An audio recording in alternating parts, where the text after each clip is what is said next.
Olá, pessoal! Sejam todos vocês muito bem-vindos. Para revisarmos de maneira objetiva o nosso conteúdo, vamos desenvolver a seção Pontos Fundantes.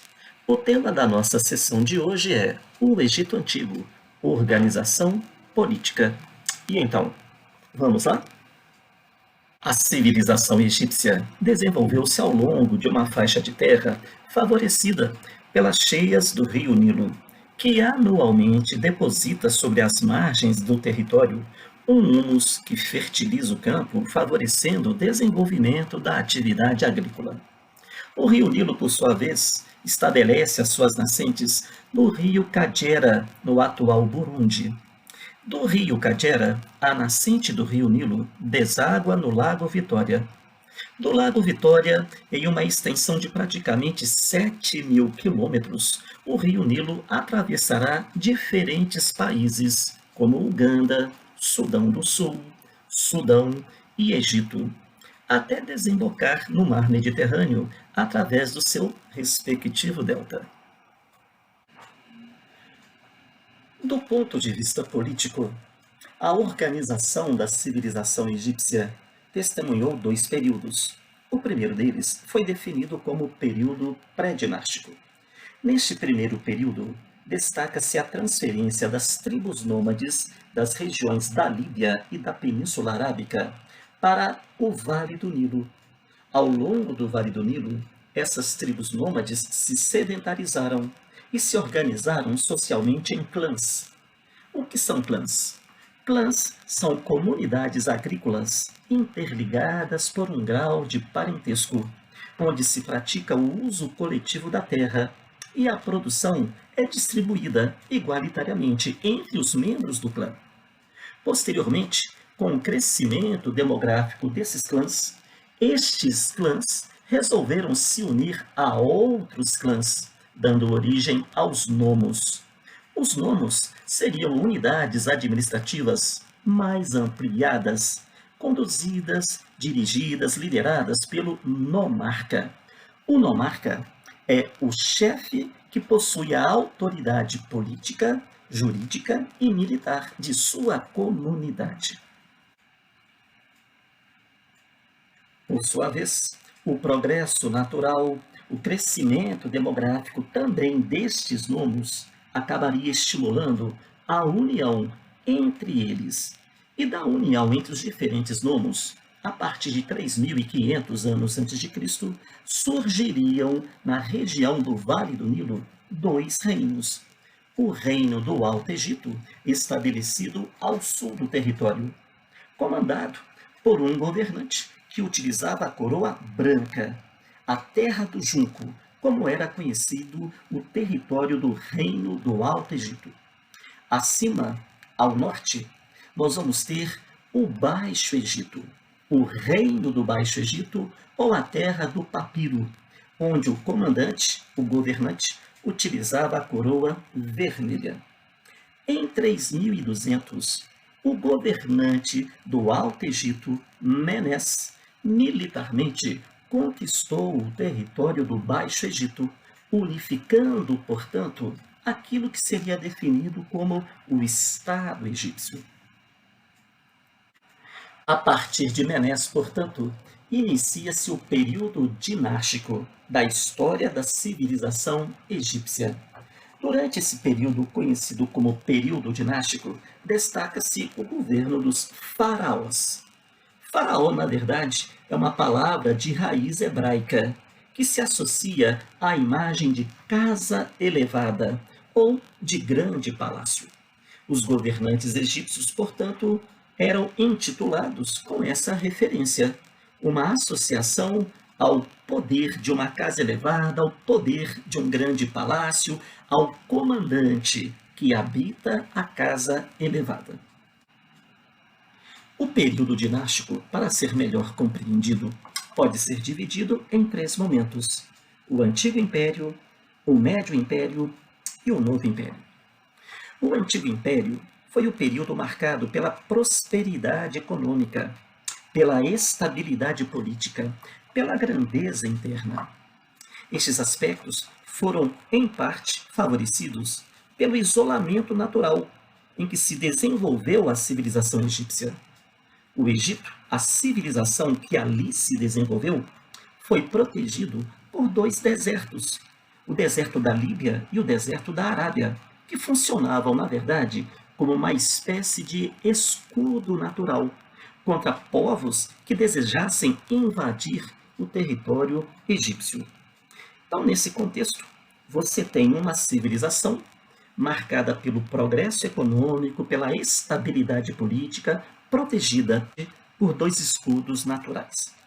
Foi durante este período que o Egito se enriqueceu, graças à sua produção gigantesca de alimentos, principalmente trigo, um grande exportador de alimentos do mundo antigo, e parte dessa riqueza acabou sendo canalizada para a construção de grandes obras, palácios, templos e também pirâmides. As pirâmides da quarta dinastia, de Quéops, Quéfren e Miquerinos. O final desse período foi marcado por revoltas sociais, em parte decorrente da insatisfação das camadas populares diante da carga tributária exigida pelos faraós e também da insatisfação dos antigos nomarcas contra o poder centralizado dos faraós. Essas revoltas acabariam sendo reprimidas pela aristocracia da cidade de Tebas, a antiga capital do Alto Egito. O segundo momento deste período dinástico corresponde ao Médio Império. Na fase do Médio Império, destaca-se a ampliação das relações mercantis do Egito com os povos do mar Mediterrâneo, fenícios, sírios, cretenses. Destaca-se também a conquista do território da Núbia. A Núbia corresponde hoje ao atual Sudão. Naquele momento, um território muito rico em ouro. O ouro da região da Núbia enriqueceu naturalmente uma economia que estava em franca expansão. Infelizmente, ao final do Médio Império, o Egito acabaria se subordinando ao domínio de um povo invasor, os Hicsos, procedentes da região da Turquia, os inventores dos primeiros carros de guerra da história. Militarmente superiores, belicosos, os Hicsos conseguiram furar o bloqueio da civilização egípcia e impuseram sobre os egípcios 2 séculos de dominação. Curiosamente, foi durante a gestão dos Hicsos que você tem a transferência dos povos hebreus do território palestino para o Egito Antigo. Por fim, a terceira e última fase do período dinástico ficou definida como Novo Império. Chama a atenção nessa última fase a política expansionista empreendida pela civilização.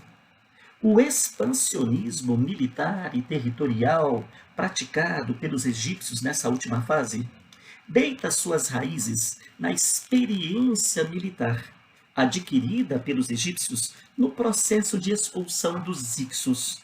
Os Hicsos que invadiram o Egito e sobre a civilização egípcia impuseram um domínio de 2 séculos, acabaram sendo expulsos. E o processo de expulsão fez com que o egípcio adquirisse expertise na área militar.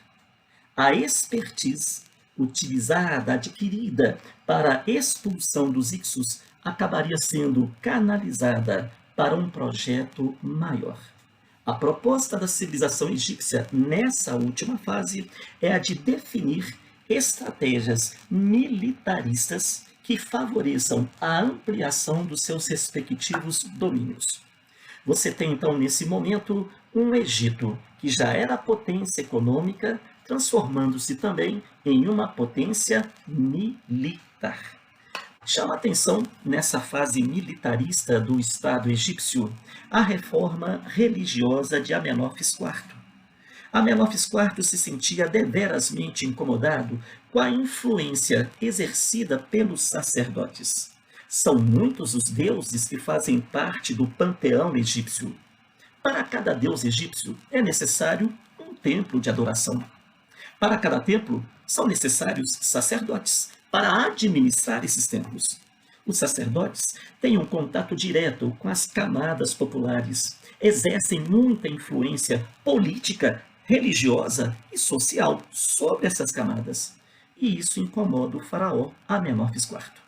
Procurando, portanto, reduzir a influência política social dos sacerdotes, o faraó Amenófis IV decidiu reduzir o número de deuses no Egito Antigo, instituindo o culto monoteísta a Atom, o disco solar. A reforma monoteísta de Amenófis IV, ela é curiosa no sentido de se definir pela única vez na história do Egito Antigo, em seus 3.000 anos de existência, um único momento de monoteísmo. Mas é bom lembrar que esse monoteísmo tem sim um grande fundo político. Era uma estratégia política defendida por Amenófis para reduzir, sim, o poder, a autoridade e a influência exercida pelos sacerdotes sobre a opinião pública. Muito bem, Amenófis IV, depois de falecer, deixou o trono para o filho. O filho Tutancâmon, muito jovem, assumiu o trono. E muito jovem também decidiu, influenciado, assediado pelos antigos sacerdotes, restaurar o politeísmo. Então você tem o monoteísmo de Amenófis IV, pregando a adoração a um único Deus, Atom, o disco solar, se encerrando já no governo do seu respectivo filho Tutancâmon. Vale lembrar que a política belicista promovida pelos faraós do Novo Império possuía um custo. Os altos impostos cobrados dos diferentes setores da sociedade egípcia, o que gerou, na verdade, protestos, insatisfações, revoltas internas. Associadas a essas revoltas internas, decorrente não só da exploração sobre os grupos populares, mas também em função da opressiva carga de impostos, destaca-se paralelamente a invasão do Egito por outros povos belicosamente superiores, dentre eles os assírios.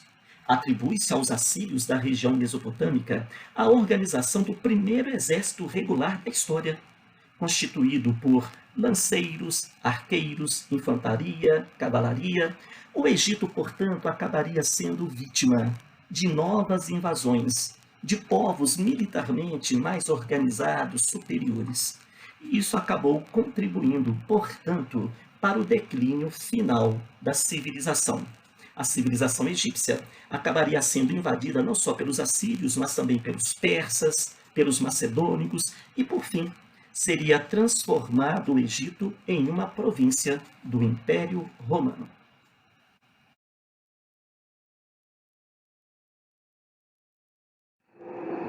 Prezado aluno, se você gostou da nossa apresentação, visite o nosso canal no YouTube. Nele você vai encontrar análises históricas consistentes, videoaulas, sugestões, bibliografias, itens comentados do Enem que vão lhe ajudar sim na sua trajetória rumo à universidade. Caso você queira aprofundar as suas análises na nossa matéria, acesse o link de apresentação e de estruturação do nosso curso específico e conheça a nossa proposta de aprendizagem. Se porventura for do seu interesse, basta acessar o link de inscrição para obtenção do módulo 1, relativo ao mundo antigo. A inscrição relativa ao módulo 2, Mundo Medieval, será publicada em breve. Aguardamos a sua honrosa visita no nosso canal. Tenho certeza que você vai gostar, vai se surpreender. Muito obrigado a todos vocês, um grande abraço e até a próxima!